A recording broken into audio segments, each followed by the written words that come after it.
So he picks me up, puts me on his lap as he's laying down, and he starts moving my hips. I have no idea what is happening. I have no idea why he's doing what he's doing. He would remove the lock from the bathroom door, and he would enter the bathroom if I'm bathing, just get in and stare at me and then walk out. I find him with this huge comforter pillow over her head, and he is suffocating her, and I can see she's struggling beneath the pillow. I was trying to figure out what is my next best move, because he is big. I don't know. He's drunk as well. He had locked the younger one, she was about 2, locked her alone in the house all day. Went to go drink, and she came back home and she found nobody can get into the house. The kid is inside by herself, talking about how she found the kid and the kid was hungry and trying to salvage anything from the fridge. And again, I asked her, when are you leaving?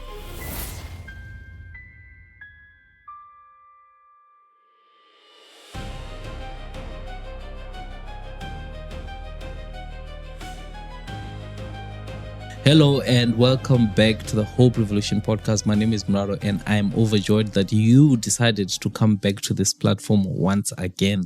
This platform is for those of us that feel they want to share their stories, for those of us that feel that they are at wit's end. There's nothing I can do now. I've tried all my avenues. I feel that I need to talk to the country. I feel I need to talk to people so that they can come through and assist me with whatever assistance I need. If you feel that way, don't hesitate to contact us on the number that's been showed on the screen. Alternatively, if you're commenting, liking and sharing, we are spotlighting you below. Just this is our way of just appreciating you and showing you that we really care about you and your engagement. You've really pushed us to get to where we are right now. I think we're around almost at 100,000 subscribers as we speak, but by the time this episode publishes, we would have already gone past the 100,000 subscriber mark. So we are really just grateful and we're celebrating with you guys, because it is you that have made us to be who we are today. Guys, today we've got someone else who felt that they want to come through and share their story. Without wasting time, guys, let's get into today's story. Hi sis, how are you? Hi, I'm good. How are you? I'm good. Thank you so much for taking your time and coming through. Young and busy as you are, I and the team, together with the viewers, feel really honored to have you present with us today. Ntokozo, I'm Caesar. I'm from Florida. It's in Randburg. So I can't say I'm from one place, really. Okay. But right now, Florida, Randburg. Okay. Yeah. I feel that there's a lot that you're going to tell us about your upbringing. Let's rather just dive there and tell us about your upbringing and your childhood. Okay. So, Nkulele in Bramley, that's in Norwood side. Big family house. So, grandma, grandpa, aunts, uncles living in one house. And that was my norm for majority of my life. But a lot went down. And I think adults usually overlook what happens to children, because if you can just speak and say, oh, somebody touched me in some way, they'll think, what are you talking about? It's not that serious. So I think I wanted to bring awareness to how far these things can go and how much it impacts you, regardless of whether it happened when you were 6, when you were 8, 16, it lives with you. Yeah. So, Renee, I think looking at your story, there's a lot of people that you grew up with, as you're saying. Yeah. For the sake of those people and the people who sort of can relate to your story, I want to understand as to, you've went through this thing your whole life, whatever it is. What makes you want to share it now? Is this the first time you're sharing it as well? Yes. Okay. Yes, it is. Why now? I think because I'm realizing the importance of sharing your story and kind of branching yourself out, because there's a lot of people that can relate and you just don't know who needs the shoulder to cry on, who needs the support, who needs encouragement to speak up. And especially with my age mates, we really suffer in silence and we really undermine our traumas. So I think it's really important in this day and age to bring so much more awareness to the impact of mental health in your life experiences. There's no need to compare your trauma, belittle your trauma just because someone has it worse in your mindset. Powerful. Yeah. So tell me about the setup, maybe. We're obviously not going to mention any names, but we want to know whose house is it? Why are you there? Yeah. Where are your parents? Okay. What's the setup there? Yeah. So it was my grandfather's house, big house. The setup, it's a very comfortable home, not really lacking anything. Everybody's provided for. But my parents were not living with us because I guess they were trying to find their feet as well. They had me at a very young age. So both of them were kind of trying to find their feet, but also having been separated, trying to maneuver co-parenting styles. So they just thought it was best to leave the child with the grandparents. You'll be raised well. It's okay. We'll come visit, that kind of thing. But a lot happens when there's a lot of people. There's a lot of chaos that is underneath that may be overlooked. And that was the setup. So in terms of number in that household, how many would you say you were? I would say on a good day, 10. 10 of us. Okay. Yeah. This is including or excluding the parents, the elders? This is including the elders. Okay. Yeah. All right. Tell me then about how that environment impacted you.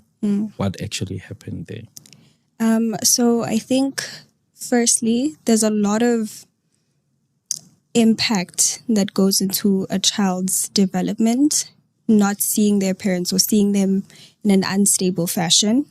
And I think it was worse for me because I was very attached to either one parent that's around at the time. So having them go in and out of my life was very detrimental. I did not know what stability looked like. And some of the family members that were living in the home, they're living with their parents because it's their mom and dad and it's my grandparents. So for me, I would always question my worth. Uguti, I see everybody else has their parents around. Why am mine not around? What is the difference? And I think it didn't make it better because the people around were also very keen on pointing out differences to say, yes, well, I have this and that and you don't. And you need to live with that. You need to understand that if I complain, I'm complaining to my mom and dad. You don't have that privilege, so you can't complain. Yes, that was the central energy of things going on. So to begin the first highlight of my childhood, I would say I was about 7 or 8. So we had people that worked in the garden. We had Abu Auntie in the house. So it was very common for us to find people outside, to find people inside, whether you know them or not. It's just a common thing and we live with it. But because of that, no one really keeps track of who's who, when did we hire you, why are you here, what are you doing? So there was a lot of in and out. With that, I experienced my first sexual harassment kind of situation. And at the time, obviously, I am not aware of what exactly is happening to me. I'm not sure who to tell. I'm not sure if I should tell because sikhule nale nto ukuthi umuntu omdala knows what he or she is doing. So if when you have a problem, you're the problem, not them. So there was that fear of even speaking up at the time, not being believed or anything like that. So this man was working in the garden. He had a room outside. So every time we would go out to play with the cousins, we would see him around. So I know his face, I'm familiar with him, and I'm not really uncomfortable. And you are very trusting at that age. You're not thinking malicious intent from anyone, especially if you know that you're in my space. Clearly, I can trust you. But one afternoon, the elders were out, so we were trusted with those uncles and aunts that are in the house and doing all the housework. But so this man saw my cousin and I playing, and he decided, no, I'm just gonna call them over and we're just going to hang out together. And we didn't think much of it. We just thought, okay, it's just another day. He's keeping us company, making us laugh. Is no big deal. That was until he invited us to his room. And his premise was, oh, I want to see how grown you guys are. And again, very confusing. I wasn't sure what that meant. How am I supposed to show you that I'm grown? So he invited us into his room and he was saying, oh, I'm just going to take a bath and you guys will iron my clothing. And that's going to show me if you're responsible. You know what you're doing. And I was very confused, but also I didn't know what to question or how to question him. So we just did it. And he was preparing his bath and it was very uncomfortable, but again, didn't have the strength or the words to question what's going on and why. So eventually he tells my cousin, oh, can you go to the main house to go get me a glass of water? And the main house, it's a bit further from the room, so it would take you quite a while to come back to this back room. So he tells her, no, go get me a glass of water or make me juice, whatever it is, because I'm feeling hot. You'll be back. My cousin leaves, and then he gets on his bed and he tells me, oh, you should get on me, and I'm going to try and demonstrate what being older looks like. And I ask him, what do you mean? And he's like, no, it's fine. You can trust me. There's nothing wrong that's happening. And because I live here, there's nothing bad that's going to happen. Okay. So I'm still standing in the corner of his room, not really sure what to do, very anxious. So he picks me up, puts me on his lap as he's laying down, and he starts moving my hips. He's getting erected, and I'm just frozen. I have no idea what is happening. I have no idea why he's doing what he's doing. I don't know whether to scream, whether to just stay silent, if this is right or if this is wrong. And he continues. He keeps doing that. And I tell him, I'm like, this is weird. This is uncomfortable. I want to leave. I want to get off. And he says, where are you going? And even if you leave, who are you going to tell what?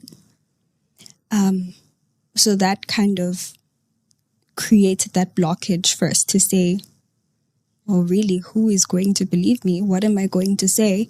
And also, I think maybe it was just my parents or my household. It was always a thing of if you got in trouble or you got injured outside or something, the first question, instead of, are you okay? What's going on? It's, "Buwenzani ngaphandle? Why were you outside in the first place?" So it was that thing. I questioned that. Even if I have to speak up, I would be asked, why were you there?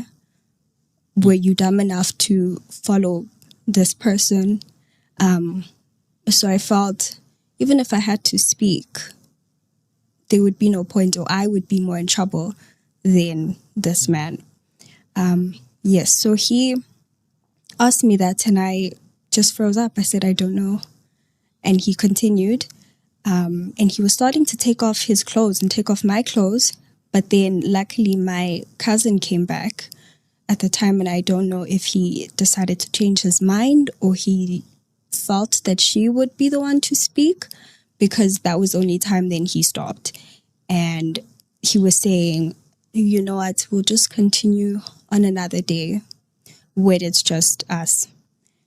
And I didn't know what to say. I stayed frozen in time. And my cousin was looking at me very confused, and she was like, what is going on? Why is he undressed? What is happening? And I just said, no, we should just leave. And we went back to the main house, and I never spoke of it. But he didn't stay for long. A few months went by and he left, and he was replaced with another person. But it created that first fear of adults, of men, of sex in general, because I was like, if anything had to happen to me, I don't know what I would do. I don't know if I'd be able to speak if I'm uncomfortable. And it created that insecurity in me to say, I don't know if I should be looking at my body in a certain way. I don't know if I should be cautious about people around me, about what they're capable of. That was the beginning of the journey. Sure. Yeah. So you'd obviously be more exposed to other incidents. Yeah. What then happens going forward? Okay, so after that, I moved in with my mother. My mother was living with her partner at the time. I was around 8 going into 9 at this time. So again, I'm very enthusiastic about it because I'm like, oh, finally, I'm living with a parent. I'm getting out of an environment that was kind of traumatic for me. But little did I know that was the beginning of the worst. That's when I got exposed to a lot of verbal abuse, a lot of mental abuse, sometimes physical, and substance abuse as well. And I wasn't remotely prepared for what that looked like. So I remember the first encounter that I had with my stepfather. He came back from work and he was drunk, and I was very, again, confused. Uguti, you're coming from work. Why are you already drunk? What's going on?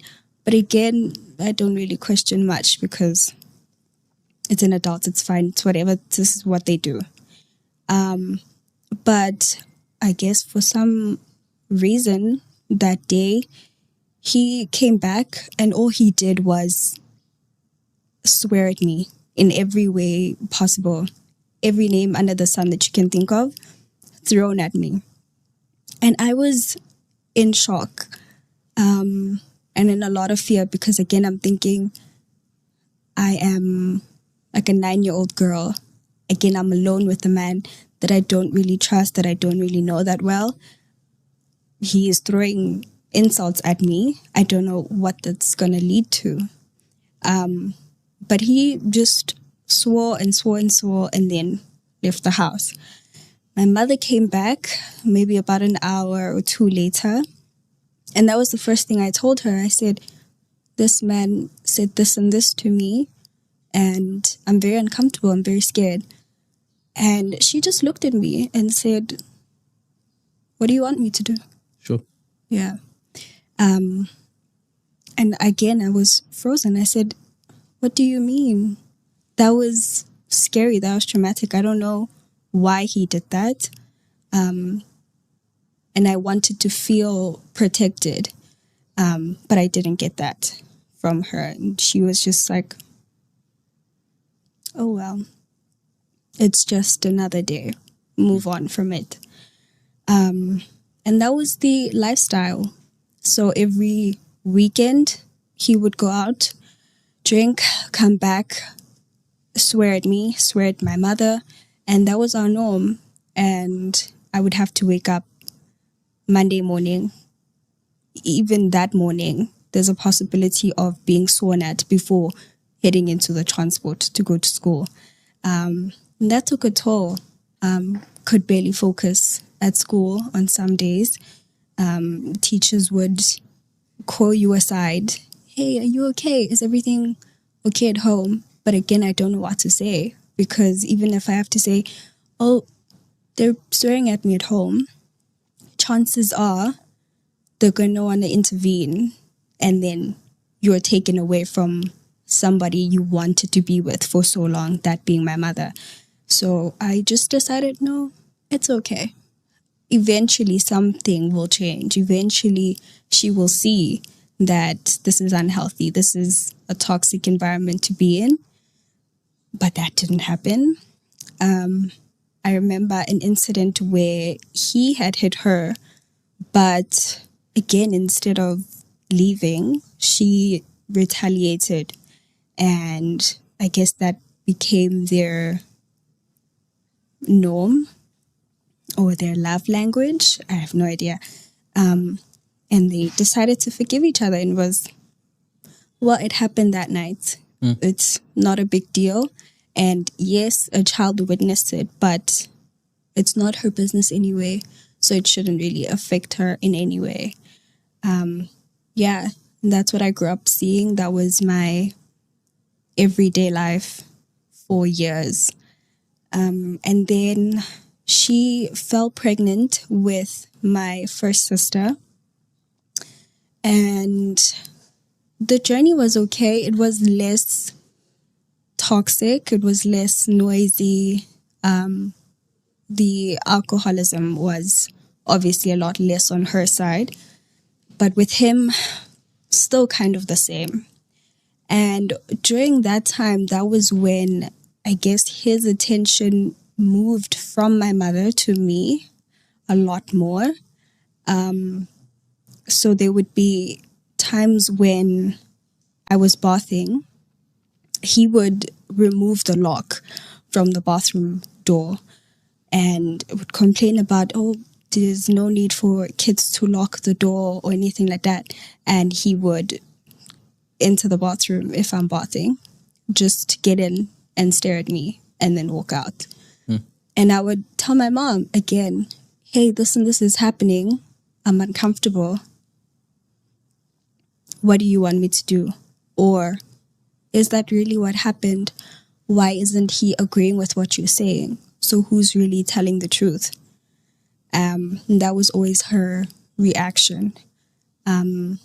If we are in the same living room or in the kitchen, pass by, brush my thigh or try to hit me or touch my bottom, those kind of things.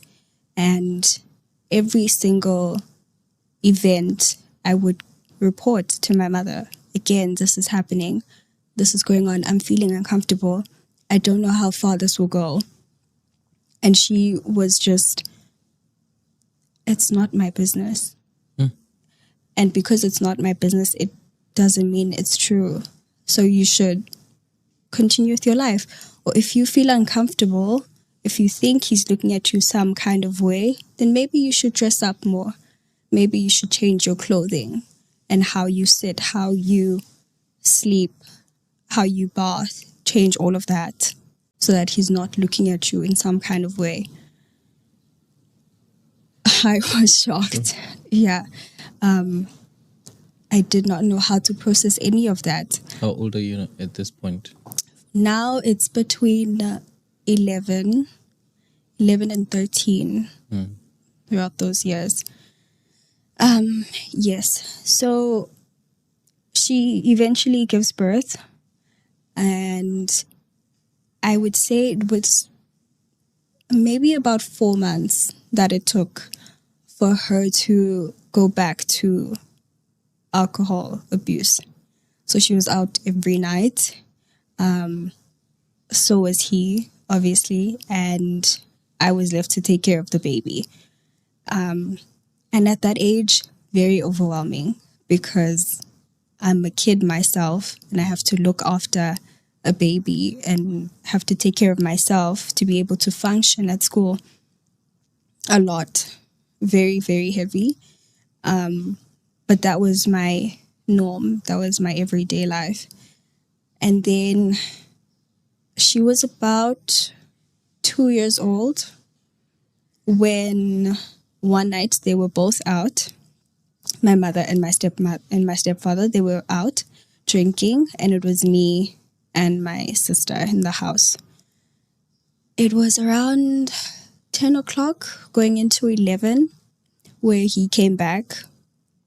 Obviously, a toddler at the time, you can't really tell who's drunk, who's not, what's right, what's wrong. So for her, she's just seeing someone that she knows and she's excited about it. And she's all over the show. She's walking around. She's following him and all of these things. So he goes into their bedroom and she follows him.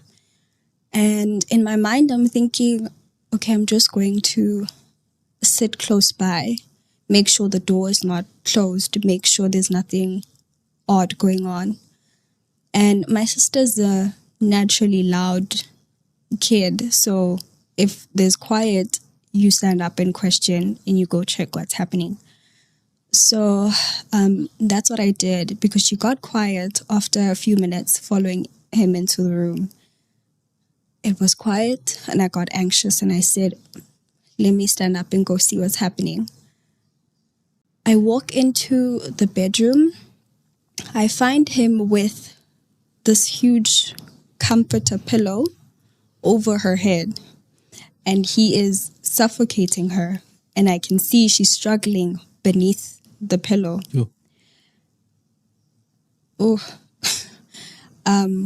I was trying to figure out what is my next best move, because he is big.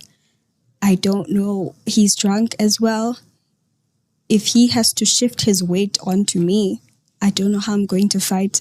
So I was trying to calculate my moves. I don't know what to do. I'm thinking, my mother, where she is, she's probably also drunk. I can't depend on her, really.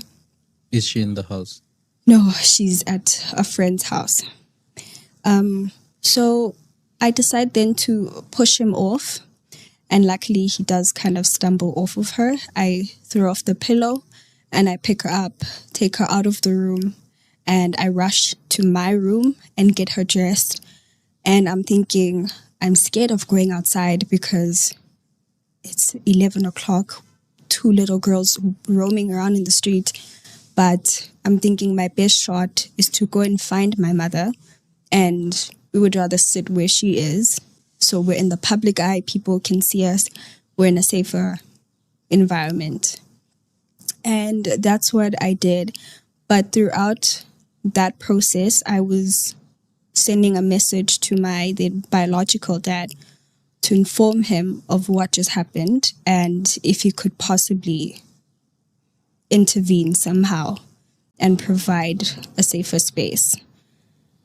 And he didn't answer immediately. I guess he wasn't on his phone at the time. So we went to where my mother was, found her drunk, and she was confused. And she was like, oh, you guys came to fetch me. Why would you fetch me? It's at night. You're being dramatic. I was going to come back soon. And I couldn't really tell her what happened. And I just said, no, we just felt uncomfortable at home. Can we go? And I will tell you what happened once we're at home. And I know that you can actually hear me. But she didn't want to leave. And she was like, no, I'm just going to finish this glass of wine. I'm going to finish this conversation and then we'll leave. And the stepfather then came into the house that we were in a few minutes later. And he was acting as if nothing just happened. He was acting as though he wasn't just trying to suffocate this child and he wasn't trying to hit me as well. And I didn't know what to do. I didn't know what to think or say to anybody.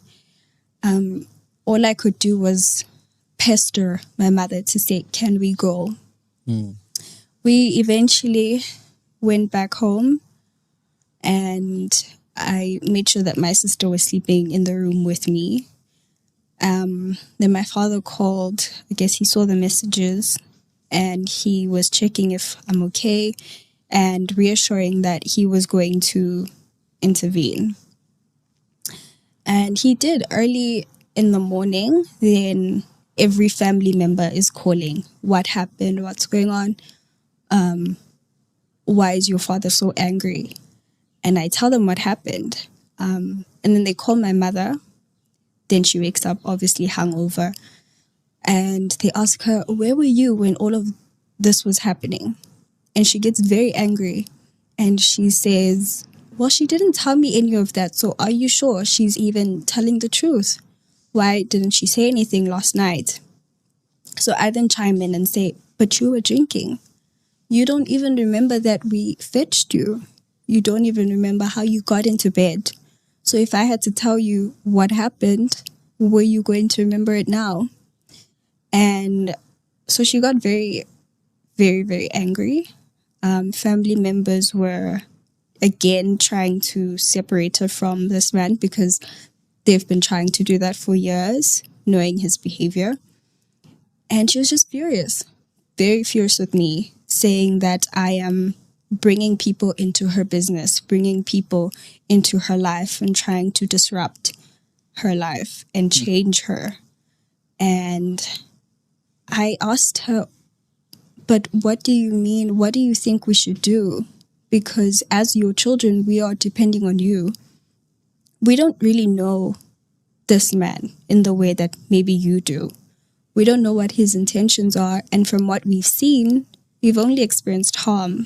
So how far can it really go? And now I used to justify it as maybe he's capable of doing those things to me because I'm not the biological child. But if he's able to harm his own child as well, what does that tell you? What do you think makes us safe?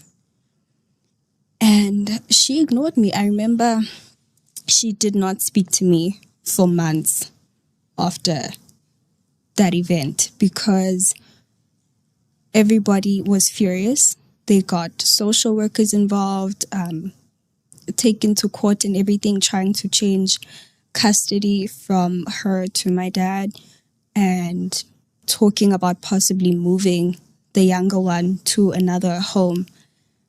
And she just felt like everybody was under a lot of bad influence, I guess. Everybody was trying to change her life. And when they asked her how she dealt with him, she said, well, I asked him if he did that. He said he doesn't remember. So Sure. What do I do? That's it. So clearly, maybe somehow it was misconstrued. And that was the end of it. She didn't question him further. She didn't change anything about how they were living.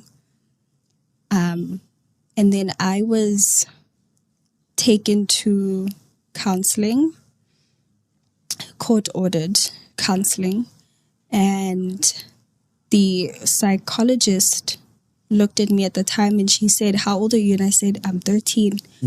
And she said,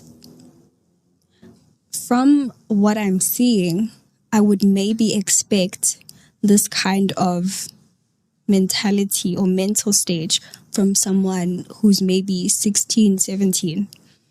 And I explained the childhood, I explained the traumas. And she then went to the judge and said, not only is this child clinically depressed, but also it's a very high risk of her developing a lot more mental issues as she grows up, especially if she stays in the environment. And what's scarier is that if the mother is unwilling to change the environment, it's not going to stop with her. Even if I have to move out of the house, the younger one will still probably experience the exact same things that I did and grow in the same way.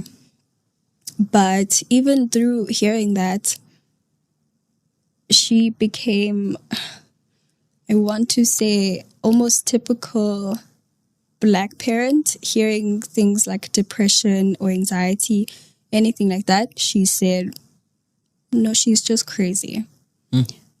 There's no such thing. She's being dramatic. Everybody goes through something hard. Why should she be labeling things and westernizing things? And I guess having that experience, I never took the time to actually follow through with getting help, with getting some sort of counseling for the trauma. And it just built up. And you would think that moving to my dad's house would be a better environment, but really it was not. Because with them, there's no alcohol abuse, there's no back and forth screaming and swearing and all of these things, but they have the same mentality of depression. You must be crazy. And they treated you as such, to say if you're sad maybe and you want to be by yourself, they will come and mock you, sit there and open your door, get on phone calls with family members, put it on speaker and talk about, oh, she's going through her craziness again. She's going through this madness. Are these your siblings? Who's doing this? My dad and his mother, so my grandmother, paternal grandmother, with their side of the family. They're the ones then doing all of this.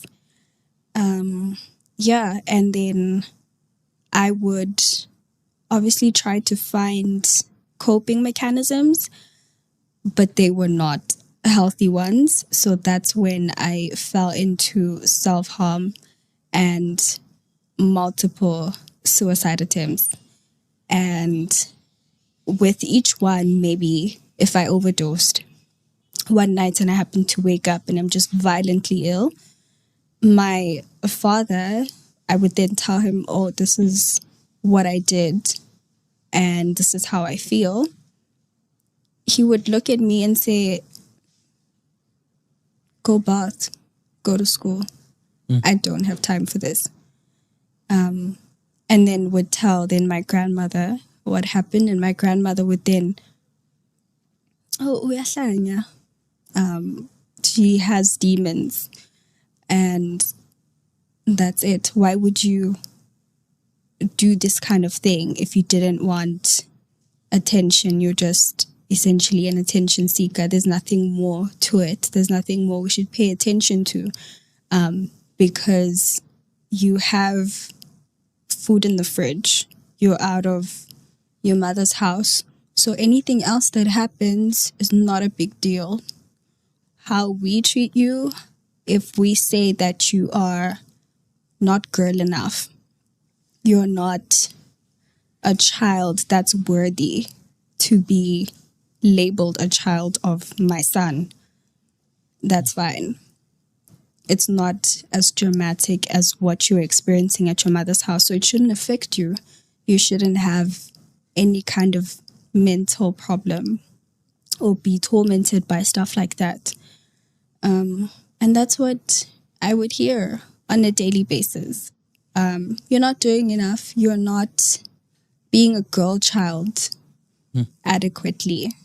You're not meeting up to the standard. So really, should we actually call you our child? Should you have our surname? And that was what I would have to live up to. But obviously can't really meet expectations of anybody.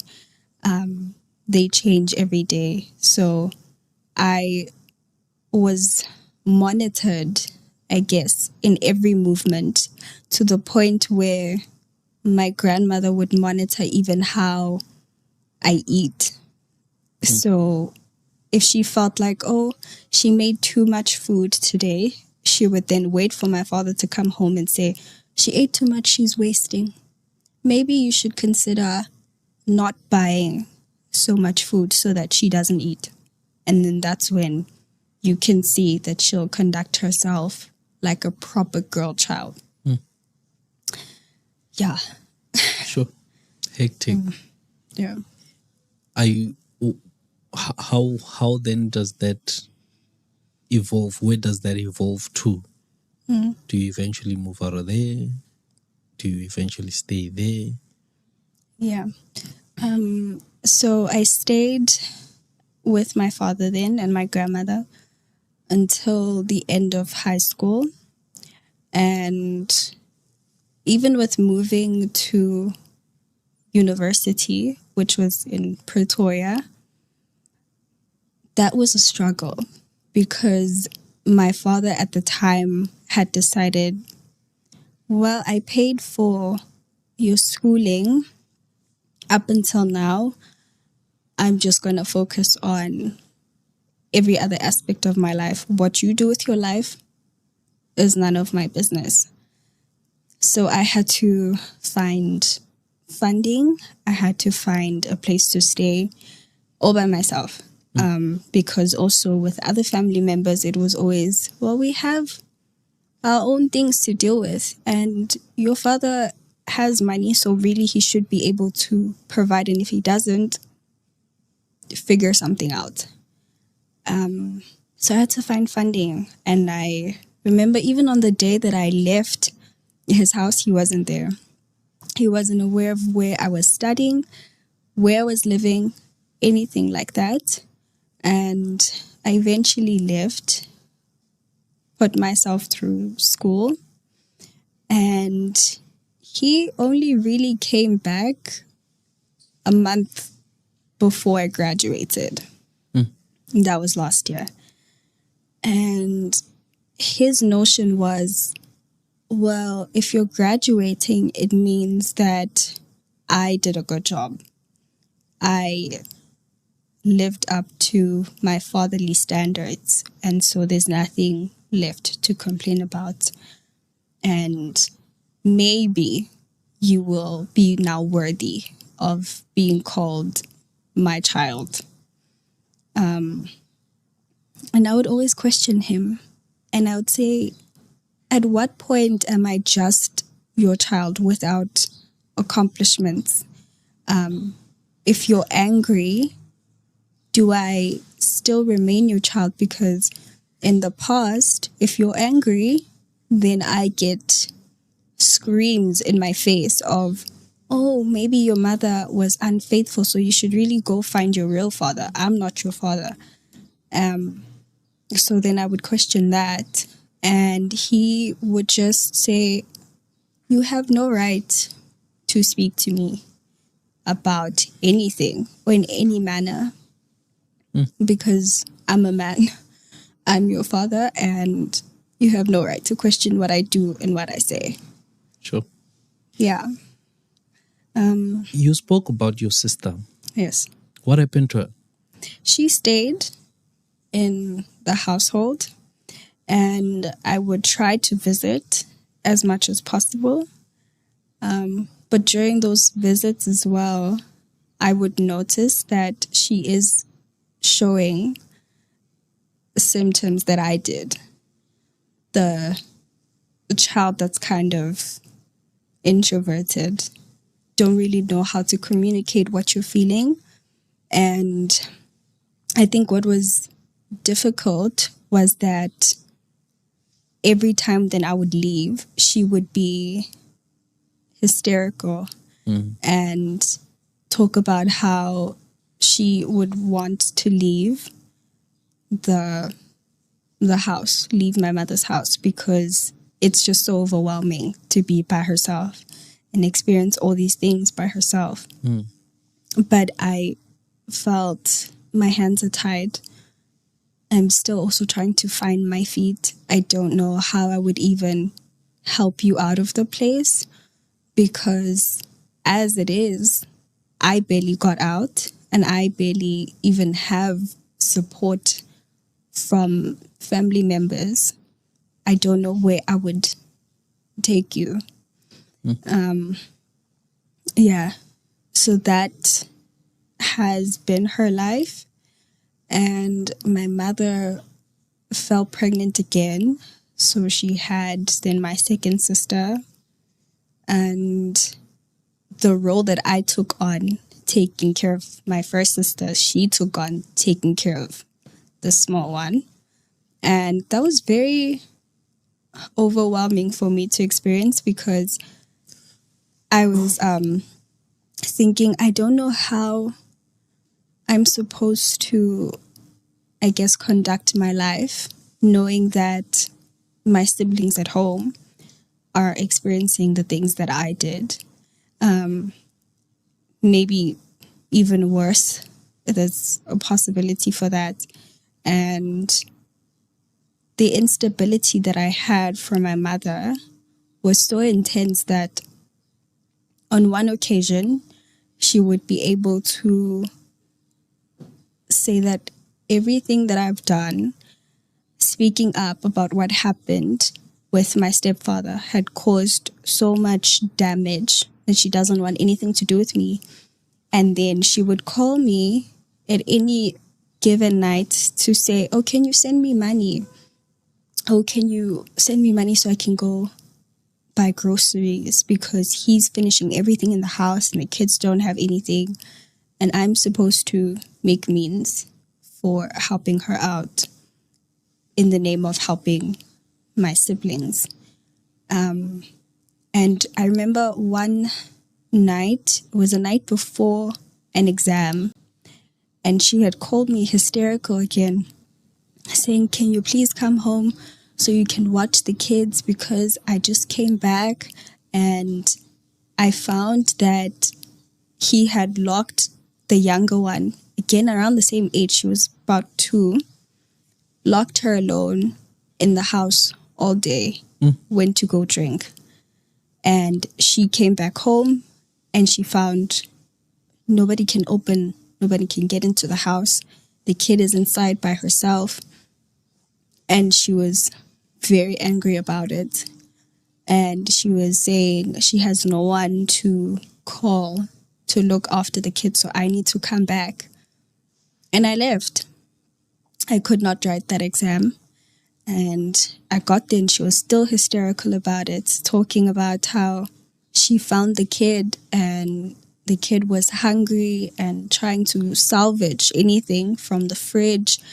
And again, I asked her, when are you leaving? Because it didn't stop with me. It didn't stop with the second one. It's still continuing with this last one. And it's even worse because with this last one, he's able to go to bars with her. And you come back and find that that's the case, but you go to sleep like it's normal. So how many times am I going to have to be the person that comes to rescue, the person that comes to save a situation? Sure. Yeah. How old is the youngest one now? Now she's 4. And they're still staying there? Yes, they are. All right, we'll come back to that unfortunate experience and situation. What I wanted to get to was you now. Where are you now? What's happening in your life now? So I graduated and the plan was to continue schooling. But again, that was dependent on my father and would need his financial support for that because there are slim to none bursaries and financial support when it comes to honors and masters and all of that. And he decided, I don't want to. I don't want to be involved. And he took it a step further when I had to move back to my mother's house because, again, I don't know where else to go. And the schooling was supposed to be closer to her house. So in the time of trying to find then placement, you would be staying there. So throughout that time, she got into a fight with me. No idea for what. It was random. She was drinking and she decided, I want to kill you. Is this your mom now? Yes. And she viciously attacked me, swearing me, calling me every name under the sun, saying that it's better if I die. It's better if I'm just not around anymore. And talking about how everything that my stepfather did, I deserved, because she doesn't know why I'm still alive and I shouldn't be. Yeah. And she tried to physically assault me as well. It was very messy, and again ended up attempting to take my life because I was in such disarray, and woke up in the hospital to my father then saying he wants nothing to do with me because all of that or anything mental related, any attempt is just a cry for attention, and that it's not something I should be doing. So I'm basically tarnishing his name. And he said, I don't want to be your father anymore, so I'm out of your life. So I could not continue with schooling, and I stayed then with my mother, now on the job search, and trying to make ends meet. But throughout that, I figured that I should probably be doing something to bring a lot more awareness to people, and I guess put in the recognition that I guess trauma comes in many different shapes and forms, and it's not a linear process to heal from. And there would be times where maybe you fall back into unhealthy coping mechanisms, or maybe you still are trying to find your way out. But that doesn't mean that it doesn't deserve recognition. So I started to work on publishing. I wanted to start publishing first a book of poetry, more especially because I feel that my age mates really are more understanding of poetry. So I wanted to start there and kind of ease my way into this story and putting it to paper and making it as big as it can be, so that people are aware that it doesn't take someone to, I don't know, rape you for you to experience sexual assault. It doesn't take a lot for a child to be scarred for life. And I think a lot of adults and Black people as well should recognize the impact of how they raise their children and what environments they put them in. Because I think it's unfair to expect a child to grow up and be healthy and be normal and be okay, knowing that you put them in abusive homes, knowing that you probably played a big role in them developing depression, developing anxiety, being socially awkward, or anything like that, and being traumatized, not really knowing how to navigate PTSD. I think more awareness for that is so crucial. I think it's very needed. Sure. You know, I'm sitting here thinking, you came with your mom here today. Yeah. Aunt. It's your aunt. Yeah. Oh, shucks. I thought that's your mom. No, aunt. I was in a very awkward space. I was like, how is this that your mom accompanied you here, knowing your story? No. I think I'm very grateful for your aunt. Yeah. She's a shining star. Yeah. Yeah, love her. Yeah. She's doing an amazing job by just being here. Yes, she is. I really just give her a thumbs up. And how has your because I know you studied what, psychology? Yes. How has that helped you rationalize your experience? I think it helped me put words to what I experienced. It helped me kind of be able to label what happened to me. And when you start to label something, that's when you can start to deal with it. That's when I can say, okay, I was sexually assaulted. I was sexually harassed. I did experience abuse. I was traumatized. I do have depression or anxiety and PTSD.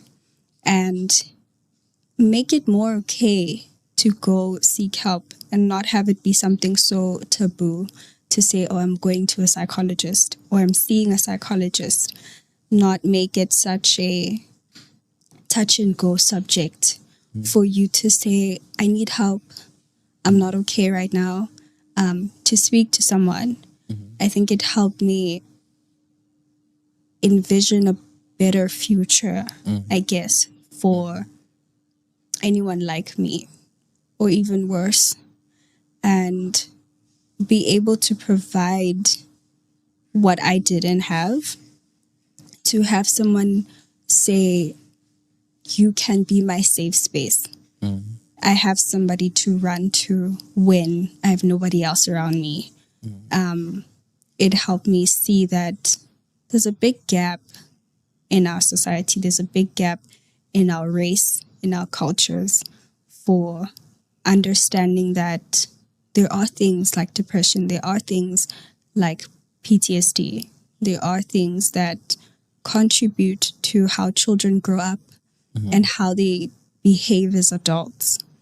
And as much as we are traumatized, like I'm traumatized by my parents and my upbringing, but I also have empathy enough to understand that they also went through things that probably contributed to how they are now. And they also are able to find help and pivot towards finding that understanding that, yeah, maybe you did experience something. Maybe there's a root cause to why you resort to alcohol and things like that. So it helped me see that and gain that perspective. Yeah. I've got so many questions in my mind, but aside from that, I would like you to speak to your mom. Pretend that she's the mom you've always wanted. Yeah. Pretend that she's really listening to you intentionally.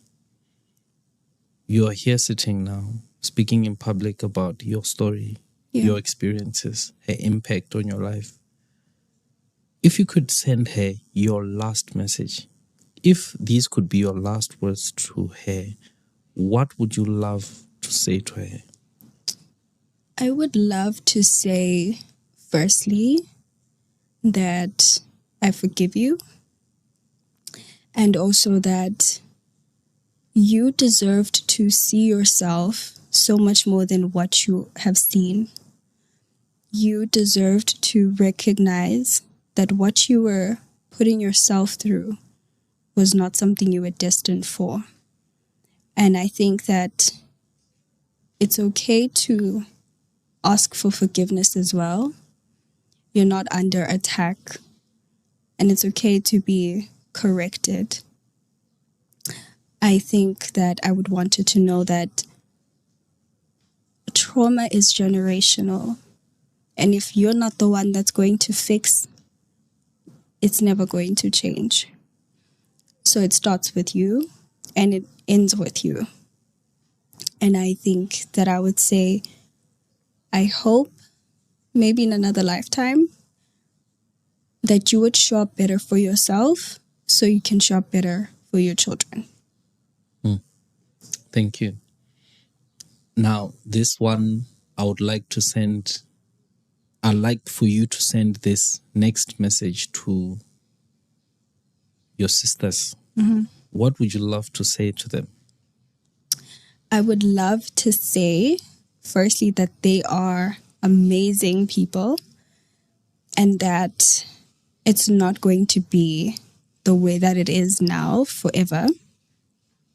That if they maybe feel that they have nobody else in this world, I will be that constant for them, and realize that I am the first to have experienced what we experience in life, but that doesn't mean that they're alone. I have empathy for them, understanding, and love goes beyond what I feel for them.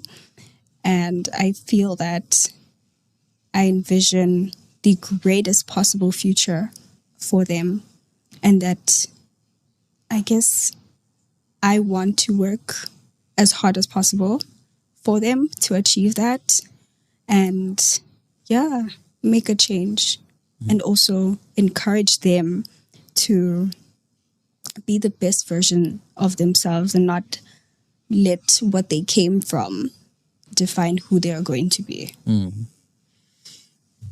And then your father.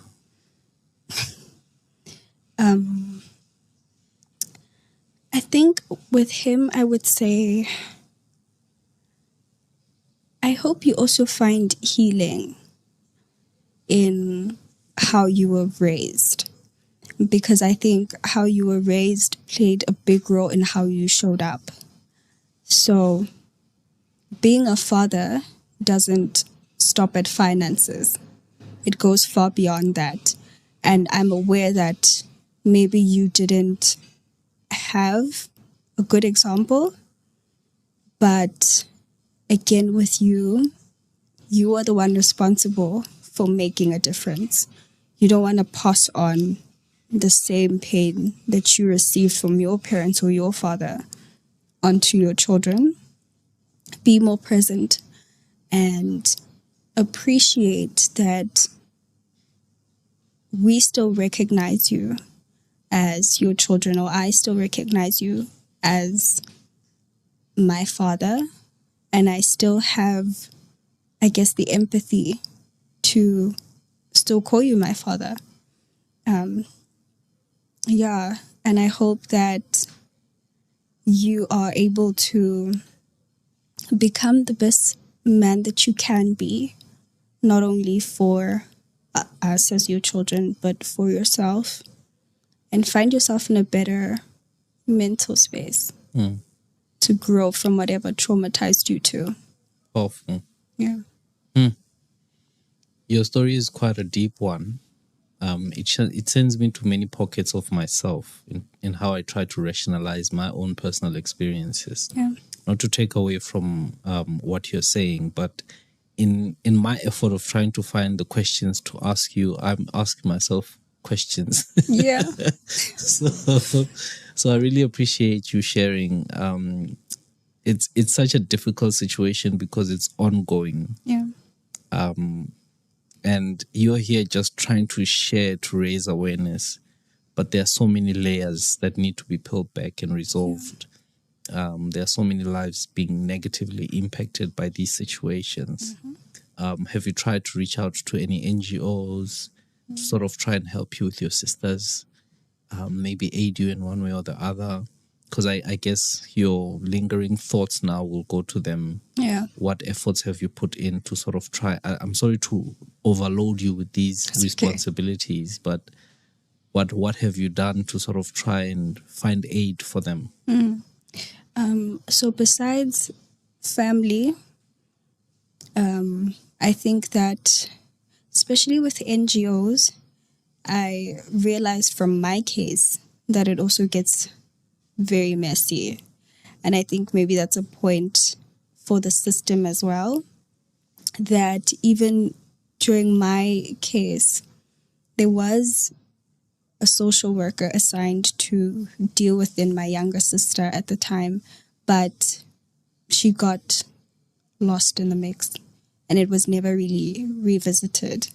So I think now with pastoral kind of support and having to maybe speak to older people that have better resources, it's trying to find a place for me that is going to be stable enough that I'm able to take them. Because obviously now I'm of age that I can.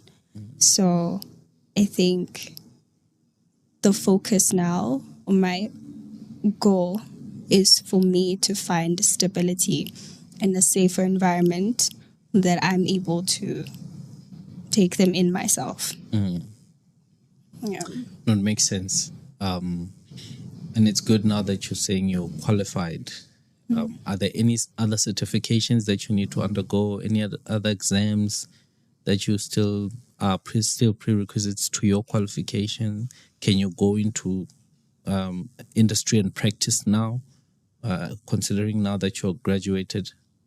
From South African standard, I can go into counseling, but also that would require a certificate further, Okay. just to register with